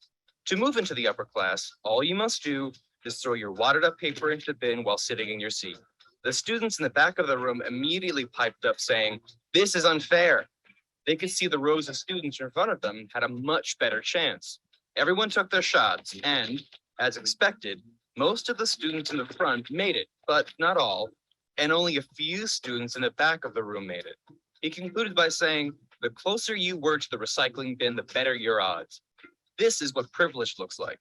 Did you notice how the only ones who complained about fairness were in the back of the room? By contrast, people in the front of the room were less likely to be aware of the privilege they were born into. All they can see is 10 feet between them and their goal. Your job as students who are receiving an education is to be aware of your privilege and use this particular privilege called education to do your best to achieve great things, all the while advocating for those in the rows behind you. And so we move into a lot of the work that I'm doing now in equity. And this particular piece is written by myself and one of my young students at Harvard College, Beyond Tuskegee, Vaccine Distrust and Everyday Racism. And talking about distrust does not have to deal with these historical atrocities that, of course, are quite, potent in our memories, but actually what patients are experiencing every single day in our institutions, what I experience even as a Black woman physician.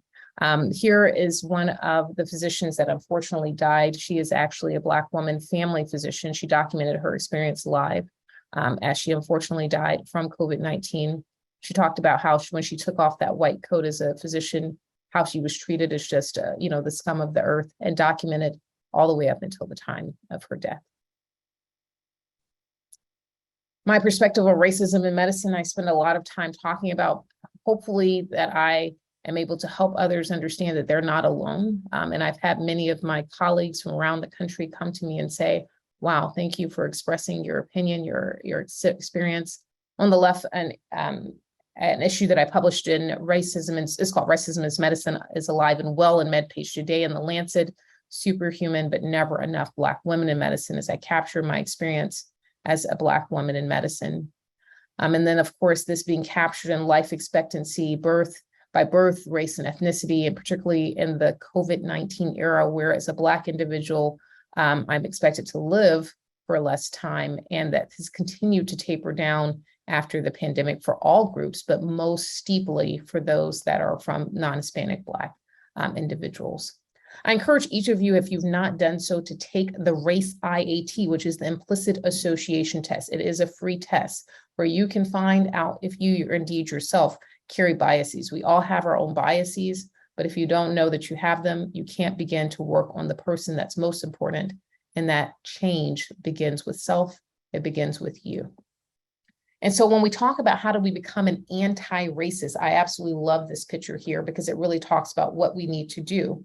So a lot of us have lived in the fear zone, which is denying racism as a problem, avoiding hard questions, and striving to be comfortable and talking to others that only think and look like ourselves.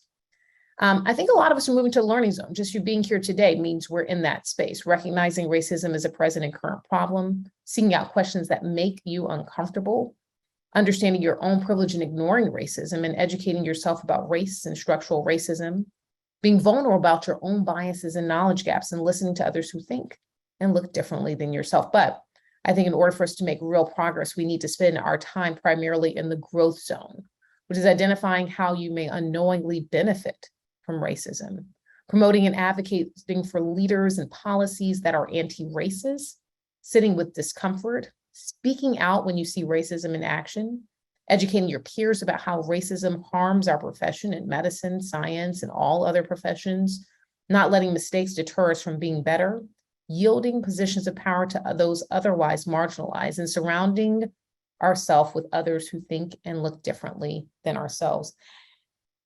This particular song really captures how I think about it. This is a 12-year-old boy from Atlanta, Georgia, singing about what he feels as a young Black boy growing up in the city. I'm a young Black man doing all that I can to stand. Oh, but when I look around and I see what's being done to my kind, every day I'm being hunted as prey. My people don't want no trouble. We've had enough struggle. I just wanna live. God protect me. I just wanna live. I just wanna live.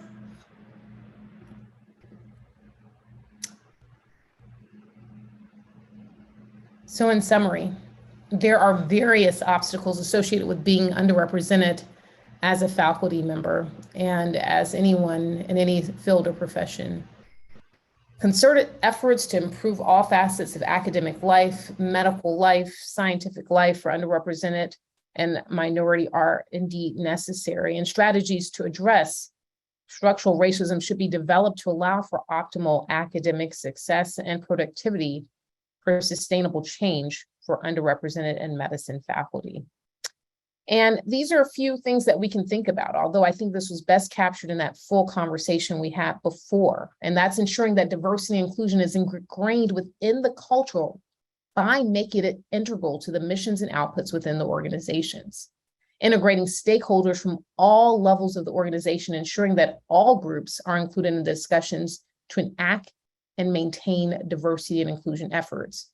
To share successes and failures with similar organizations that is in this discourse that will allow the organization to reflect on strengths and weaknesses in previous diversity and inclusion strategies. And finally, to start young, to engage with local communities and schools to ensure that persons from underrepresented groups get early exposure to fields in medicine, much like I did, which is why I'm here talking to you today.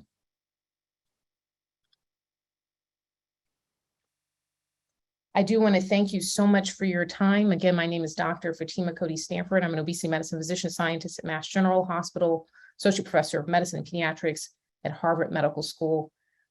It is indeed a delight to be here with you today. You can feel free to follow me on social media to Ask Dr. Fatima on LinkedIn, Twitter, or Instagram.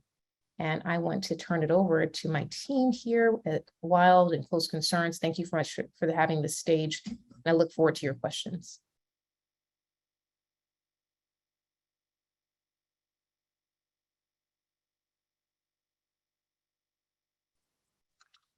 Thank you so much, Dr. Stanford. Kelly, did you want to close us out, the official program out really quickly? Yeah, well, Pigeonhole is lighting up. Dr. Fatima Cody Stanford, I mean, just thank you. And I know we've got some questions coming. I think that, you know, as we all pause, there are, you know, questions like, maybe I'll give you a choice of two that are particularly high up. In what ways can we combat discrimination in an intersectional manner or in intersectional manners? Maybe I'm just going to read a few of these to you. Okay. These are awesome. What role does chronic stress due to discrimination and racism play in health disparities, and how can providers address this in patient interactions? Right. Interestingly, both of those were anonymous. You know, how have things changed for better or for worse since your time in medical school and residency? We got a little bit of that in some of the charts, but how have your experiences shaped your role specifically as professor at Harvard now? I know some of the questions or some of the discussions we had with you early on blew me away about what happens when you go to Atlanta. When you go to Atlanta, what happens? So that's a lot, but I think, Kelly, I have some good starting ground here. I want to start with your second question, Kelly, that you asked, which was, how does this racism that people experience play out in terms of chronic disease. And I'm going to, I guess put on my obesity hat, which I have a hard time taking off, but I did for this particular talk, and talk specifically about obesity, but this applies to other chronic diseases. One of the best studies to look at the role of racism in obesity and other chronic disease was the Black Women's Health Study, which was a study primarily of middle income Black individual women, mostly with college education or above. And what they did was follow these individuals. They recruited them through many of the magazines, Essence, Ebony magazine. Many years ago, my mom is actually a participant in the Black Women's Health Study, and they asked them key questions about racism.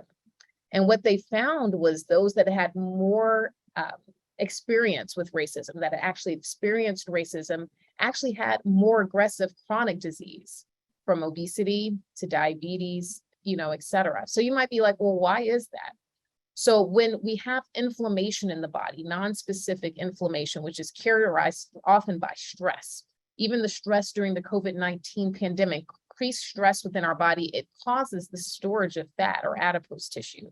That storage of fat or adipose tissue leads to a cascade of really leading to over 200 chronic diseases. And so when we talk about what racism actually does, it does indeed affect the health of individuals, particularly as it relates to chronic disease. So I'm so thankful for whoever was bold enough to ask that question. I think that's a very important question. So racism does not sit in isolation. It doesn't it doesn't roll off of you. The fact that I'm still able to tell you so vividly things that happened to me at 3 years old, at 43 years old, shows you that these things live with you.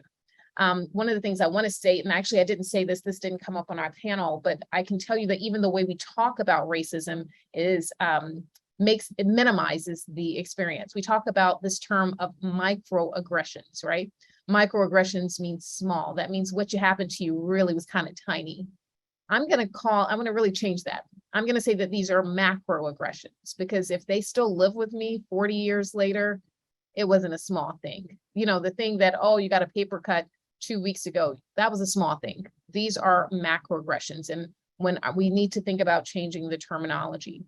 In terms of what do I see now in academics, unfortunately, I haven't seen significant shifts. What I experience every day in trying to get promoted or, get leadership roles is unbelievable. My CV as of right now is 168 pages long, and I indeed was just promoted to associate professor in December of 2021.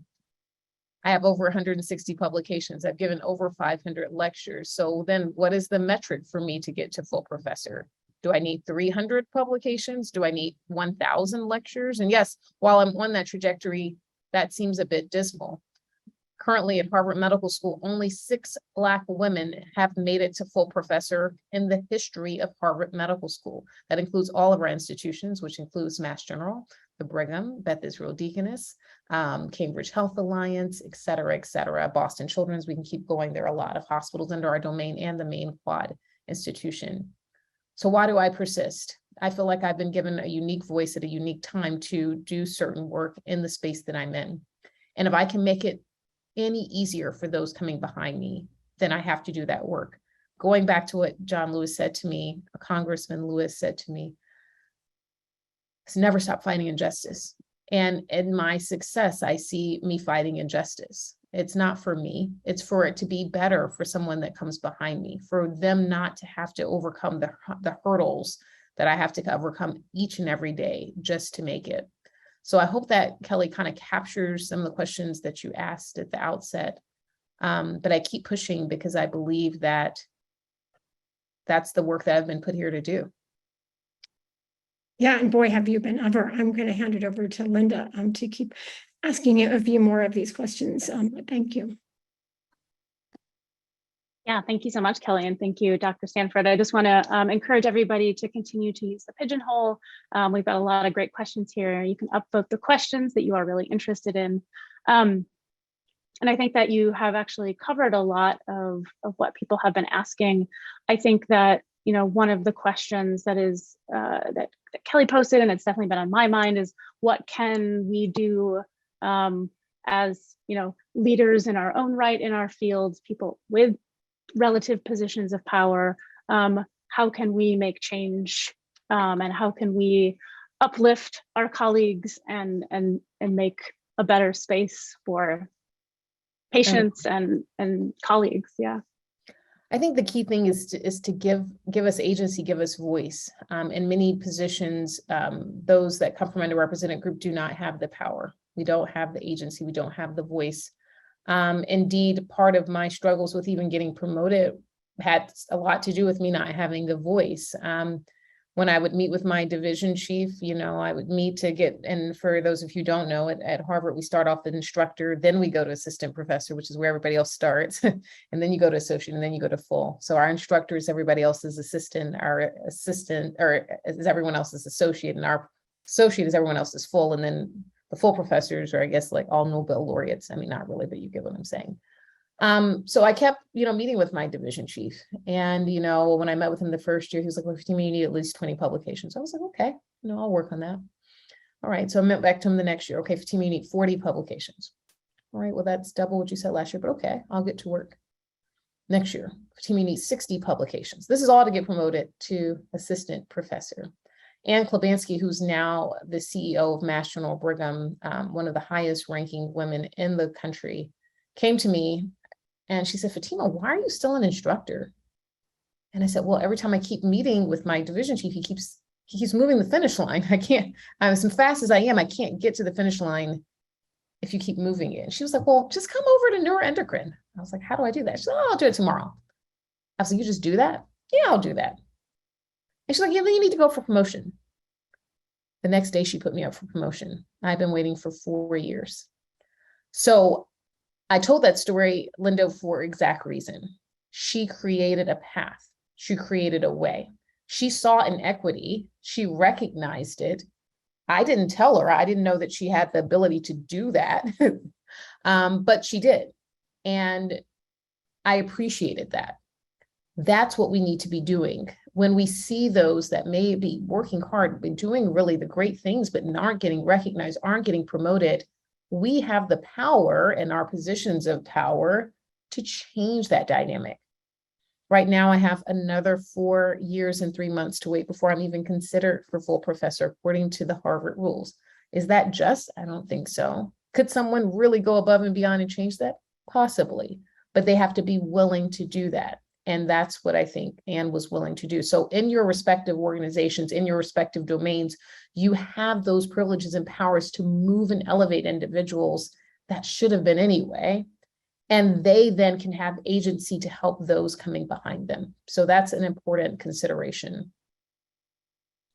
Yeah, that's fantastic. And I think one of the things that we are always working to figure out is what makes a good ally, what makes us part of the solution, and how do we band together in this community that we have and make a difference. One of the other top questions is a little bit more patient focused, but has to do, I think, with health outcomes and minoritized patients. How, thinking about models of healthcare, are there different models of healthcare that in your mind do lead to better outcomes for minority groups? And I guess the bigger question here is like, we know that what you and Dr. Addala said earlier, that patients are likely to take advice from doctors that look like them, and so I guess just trying to figure out this role of improving health outcomes for everybody involved.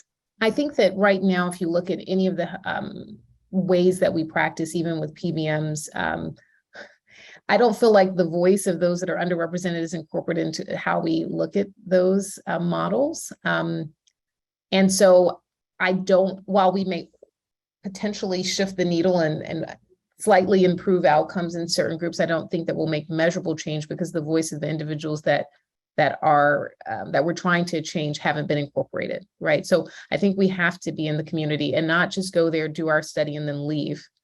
We have to go there, stay there, remain there, and then show the community that their voice matters.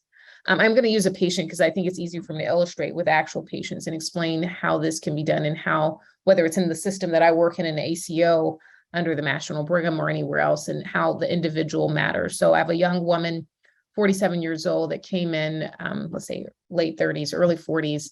I'm going to give you a few key things, and you will note that your brain will make some associations when I start throwing out these things. So I've already told you she's, let's say late 38, 39 when she first came in, Black woman, ninth grade education, I think eventually finished her GED, a history of severe obesity, diabetes, HIV positive.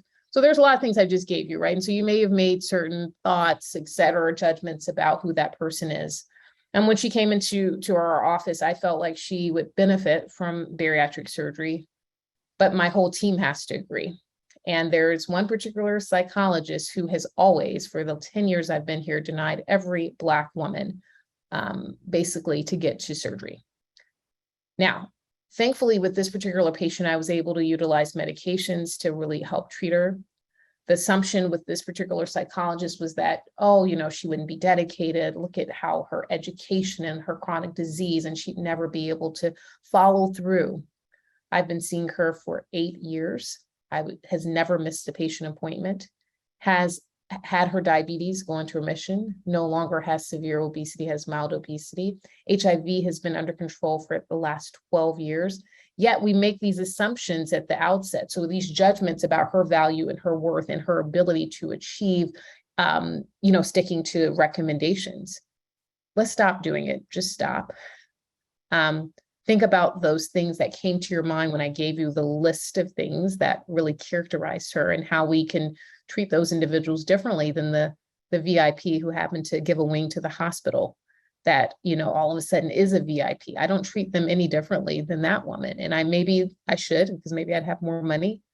But for me, I value each individual just the same. And I really want to leave with this key thing in terms of wrapping this portion up, which is just do unto others as you would have them do unto you. And I think that if we did that in medicine, if we integrated that really into the outputs of medicine, then we could really shift the needle, particularly in the DI lens, but in healthcare disparities, it would be a thing of the past, but we don't do that. And so until we can, we won't see any major shifts. Thank you so much. I'm gonna throw it back to Kelly here, who's gonna close us out today. Just love that ending of faith there. That's faith of all kinds. And as we think of that outgoing, amazing CEO of her own kind, Her Royal Majesty Queen Elizabeth. I don't know.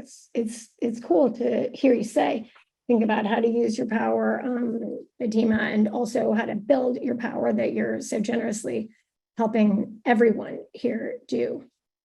So thank you so incredibly much to you, our keynote speaker, Dr. Fatima Cody Stanford. In lights, we're going to be sharing this all around your powerhouse panelists, Dr. Ananta Addala, Dr. Rachele Berria, Kendal Whitlock.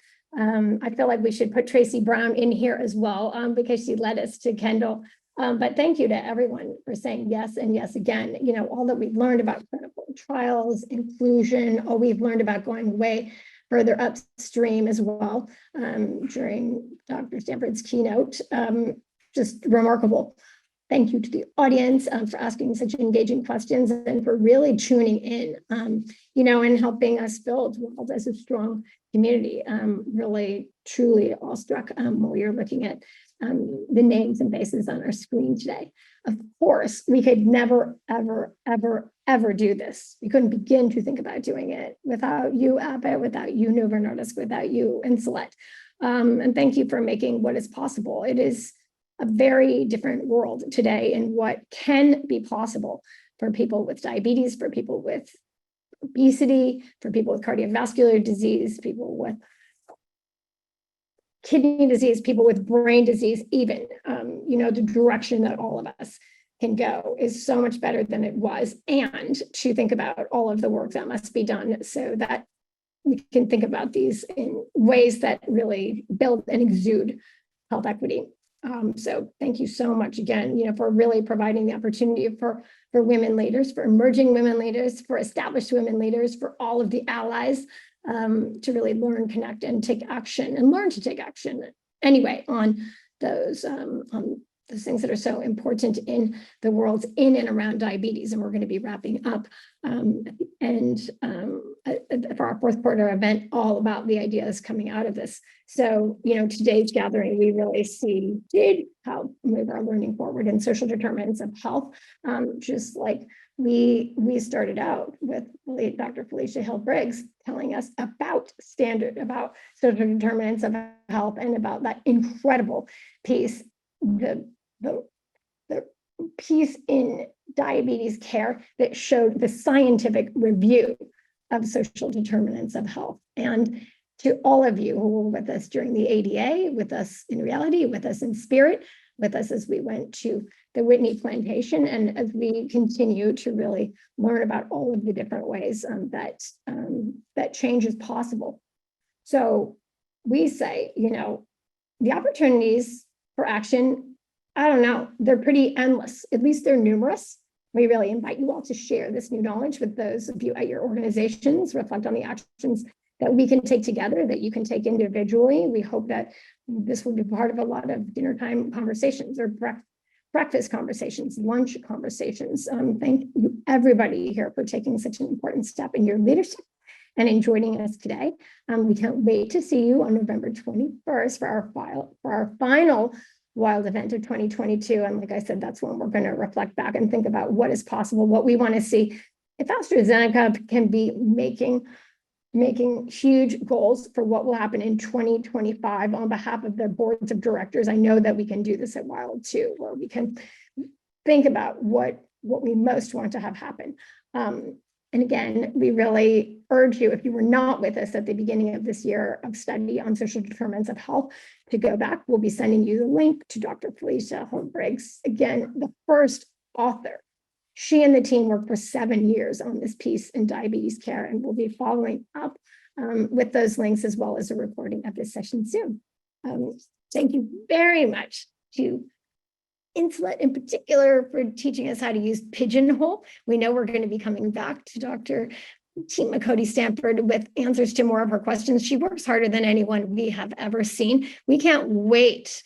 We can't wait to be congratulating you on what the next promotion will be. On behalf of everyone at Close Concerns, all of you know how lucky I am to have this team. Thank you to everyone on the team for making this happen. And sayonara, you've given us a lot to think about.